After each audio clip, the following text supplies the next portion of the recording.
Well, good morning. Welcome to day 14 of intercessory prayer. You might wonder why I'm sitting in the kitchen, and I want to introduce you to a new friend.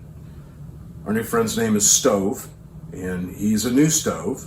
And the reason we have a new stove is the old stove that was, doing stove ministry, let's say, for over 30 years, kind of went to be to that place where appliances go when they're no longer around. But that stove had a great testimony. That stove cooked a lot of great meals.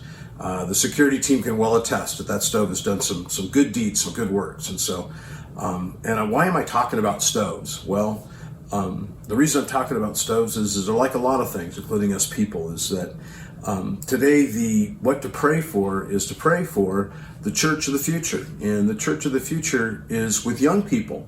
And so one of the things that's missing in many churches is that the young people, especially young men, and that's not a good thing, because they are going to be the ones as we have revival in whatever the church of the future looks like. And we understand now with technology, some of these churches of the future aren't even, live. You're not even there, so to speak. And all the opportunity that's out there.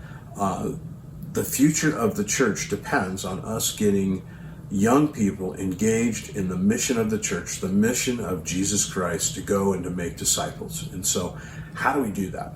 Well, first of all, we need to pray that God would bring young people to the church. And I know we have a blessing here at Cross Connection. We have a lot of young people at the church. It's been a recent influx of young people even at the church. One of the challenges now is we don't really get to meet with them. So figuring out how to cultivate those relationships. And then the second thing that happens when God brings young people to your church to do ministry is the second step is that some of us older, more experienced saints that have responsibility in ministry, we need to get out of the way. And what does that look like? And that's called discipleship. And we bring young people alongside of us and show them to do what we've been doing, and the blessing of that, and how much it becomes part of our lives. Some of the things that maybe you and I take for granted and we're so used to doing every day, and it's been such a blessing for us for maybe 20 years. And so bringing those young people alongside us, and they might even not do the job the same way we would, but showing them the joys of ministering, what it is to be a disciple. And so that's a key component in this. And so those disciples, those young disciples, are going to be the teachers, the pastors, the plumbers, the mothers and fathers of the next generation.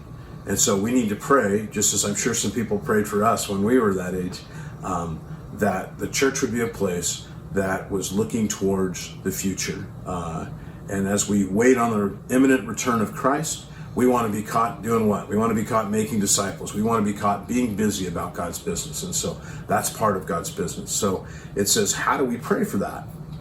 Well, how we pray for it, it says, is with a whole heart. So we do not approach the Lord in this with a half of a heart, saying, I kind of want people to, young people to come and do what I'm doing. No, we want to wholeheartedly want to embrace that. And so if I can encourage you in anything, in any position I've ever had in the ministry over these 30-some years, every time I taught somebody else to do what I was doing, that person eventually took that position or that ministry from me, and God found me something else to do. And it's just His way of graduating us and His way of graduating them. And so pray that with a whole heart, because you want the very next thing that God has for you. And so as we petition this morning, let us specifically petition for the young people of the church to step up, and for us to want to disciple and give them opportunity to go deeper and to serve the Lord. With that, we'll see you tomorrow at day 15. So see you tomorrow. God bless you.